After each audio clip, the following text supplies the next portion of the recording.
kuriu kultūros centro galerijoje, kur praleidžiu 4 valandas. Turiu gražią švarę erdvę, kur galiu kiekvieną dieną kažką tai sukurti, o kartais ir nieko. Kūrybos principas ir jau šitą darau nuo kokių 17 metų, kai tik tai pradėjau daryti maketus, scenografijom, kažką tai tokio kurti jau konkretaus ir kažkokios tai erdvės prireikia tam. Iš tikrųjų visą laiką mėgstu švarą ir tokį mėgstu kiekvieną dieną pradėti nuo švaraus lapo. Ir nemėgstu apsikrauti kažkokiais tai daiktais, kad man būtų čia mano stalčiukai, mano lentynos, čia mano dažai. Aš mėgstu viskas, kad tilptų į kažkokį tai mažą lagaminėlį. Ir keli peiliukai, keli dažai, bet kas, ką aš tuo metu darau. Ir kiekvieną dieną pradedu švariai ir man patinka, kad viskas tilptų į kažkokius tai nedidelius lagaminėlius, nedidelius dėžutes ir tiesiog, kad viską, ką aš kuriu, galėčiau kažkur tai nusivežti, parsinešti, kažkas tai kažkur pasikviečia, man, žinau, bus nuobodu, aš jau pasiimu kažkokius tai įrankius ir kažkas tai tokio. Tai todėl yra jeigu pradedu su medžiu ir, tarkim, žinau, kad man dabar reikės kažkokio grašto, aš jį atsinešiu, bet tokios erdvės, kur viskas visą laiką yra kažkokie tai dažai, ten, ne. Kaip Vitalijus Mazuras kažkada sakė, Vaida, koks tu praktiškas vaikas. Ir gal dėl to, kad šeimoje jau buvo kūrenčių, dirbančių visokius, tą patį, ką aš dabar sujungiau iš visų sesers, senelių, tėvo ir vienu žodžiu. Tai tiesiog atsirado patirties ir stebint kitus. Ir paskui pati mėgdama tą švarą ir viską. Tiesiog turiu po nedaug, bet kažkokių tai gerų įrankių ar ten dažų, kurie man kažkokia akvarelių dėžutė, kažkoks tušas. Ir iš tikrųjų kartais atrodo, kad tai yra labai daug visokių dažų ar kažkokių tai kaltų. Jeigu reikia, paprašysiu tėvo, sakysiu, oi, čia man dabar kažką, tai jeigu kažko dar ypatingo, bet iš tikrųjų visko po nedaug. Kokybė, kokybiški ir po nedaug. Bet kur tokiu principu laikausi. Šita kaladė čianais atsirado gal tik prieš porą savaičių ir turi savo istoriją, kaip turbūt daugelis mano kažkokių tai daiktų, kažkokie tai įrankiai tėvo padaryti ar kažkokie. Tai čianais yra dar mano senelio, tėvo duota jam kaladė ąžuolinė, jinai buvo, aišku, 3 kartus didesnė ir sakau, tėvui, žinai, man darbe reikia paaukštinimo, kai aš tapau kokį nors miniatiūrinį paveikslą ar kažką tai drožinėjau, man reikia paaukštinimo. Tai čianais, sako, turiu kaip tik tokią kaladę, kur galvoju, kaip man ją čia įprasminti, vis tiek tėvo duota, tai sako, ir tau bus nuo senelio, žodžiu. Ir toks labai patogus ir geras darbo įrankis, stalelis. Aš ją čia dar pradėjau kiekvieną rėvę išdrožinėjau, kiekvieną. Dar jinai neapgyvendinta, bet aš dar ją kuriu.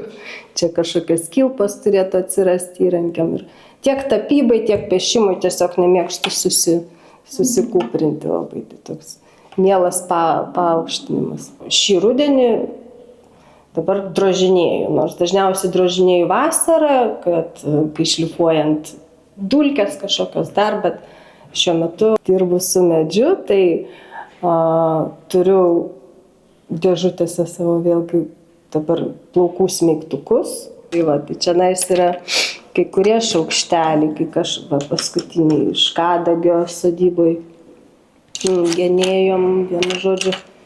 Mėgstamiausias mano šitas plaukų segtukas, toks stirniukas, kiškiukas. Iš jazmino medžio.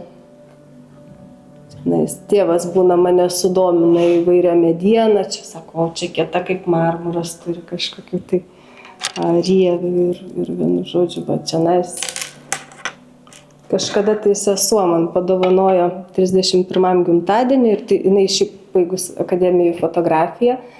Ir tai buvo jos pirmas bandymas kažką tai padaryti iš medžio.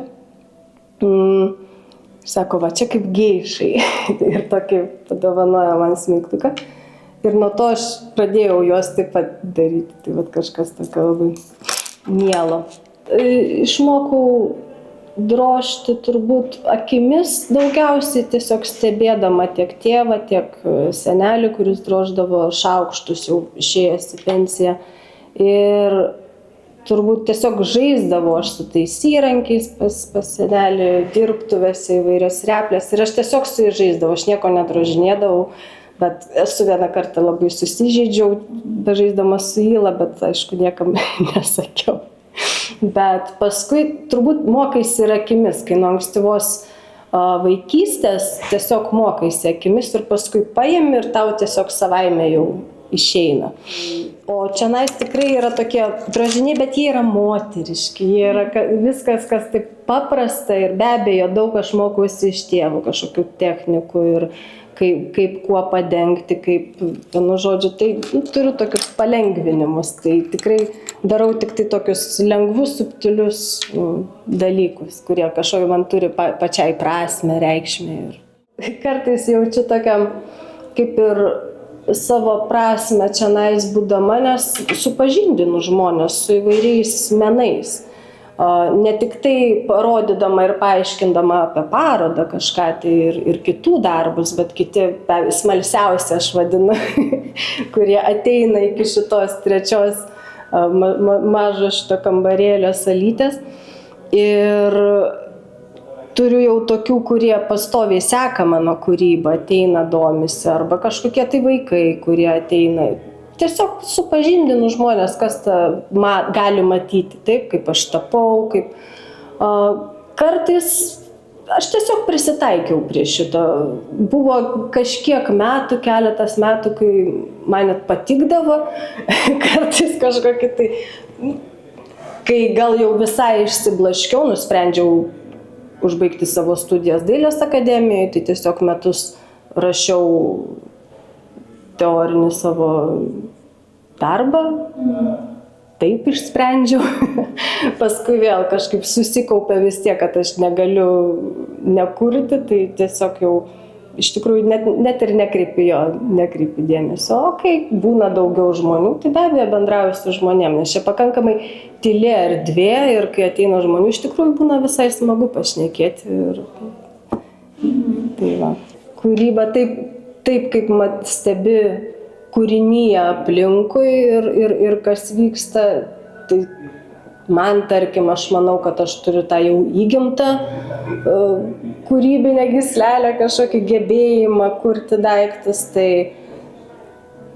lygiai tas pats, stebi aplinką ir gali pats kažką tai sukurti, perleisti per savo vidinius mechanizmus, kažkokias tai medžiagas, kaip kiti kokie nors žmonės, kurie nesusiję su menu, o čia man kosmosas atrodo, man atrodo visiškai paprasta. Tai tiesiog kaip gamtoje yra ekosistema, tai čia kūrybinė irgi yra kažkokia ekosistema, yra žiūrovas, kurie kartais labai save nuvertina, sako, oi, aš nieko negaliu, bet kaip man patinka, bet jis toks vertingas esat žmogus, kuris vertina kūrybą. Tai nuo kažkokios tai sėklos iki vaisių. Ir iš tikrųjų kūryba man įdomiausia, nors nežinau, čia kūryba yra kūryba, bet kūrybai man svarbiausias pats procesas, aš jo mėgaujuosi, kaip stebėti kažkokius vyksmus